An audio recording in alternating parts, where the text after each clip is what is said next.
Hi greets all the name of Jesus Christ. దేవుని నామంలో మీ అందరికీ వందనాలు. మరొక రోజు డే 13 డే 14 మీ అందరికీ యేసుక్రీస్తు ప్రభువారు మళ్ళీ రానే ఉన్నారు అని జ్ఞాపకం చేయడానికి. నేనైతే యేసుక్రీస్తు ప్రభువారు నిజమైన దేవుడు అని నేను నమ్ముకున్నాను అని తెలుసుకున్నాను. ఆయన నా జీవితానికి రక్షకుడు అని నేను నమ్ముకున్నాను, నేను తెలుసుకున్నాను. కాబట్టి ఒకవేళ నేను చనిపోయిన తర్వాత నా శరీరానికి ఎట్లాగూ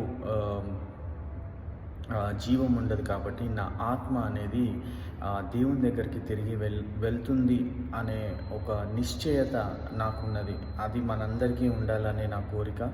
మనందరం కూడా చనిపోయిన తర్వాత మన ఆత్మలు ఎక్కడికి వెళ్ళాలి, అది మన మనల్ని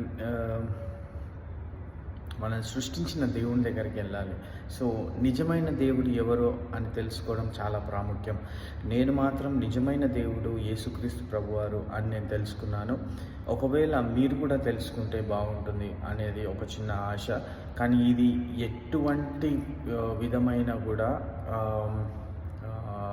క్రైస్తత్వంలోకి మీరు మత మార్పిడి చేయడానికి ప్రయత్నం మాత్రం కాదు.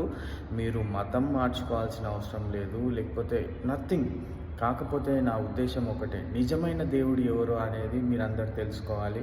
ఆయన ఇచ్చే ఆ నిత్య జీవాన్ని మీరు పొందుకోవాలి. ఆ పరలోక రాజ్యంలో నాతో పాటు మీ అందరూ ఉండాలనేది ఒక ఆశ. మీరందరూ కూడా నాతో పాటు పరలోకానికి వస్తారని, ఆ నిశ్చయత మీ అందరు కూడా కలుగుతుందని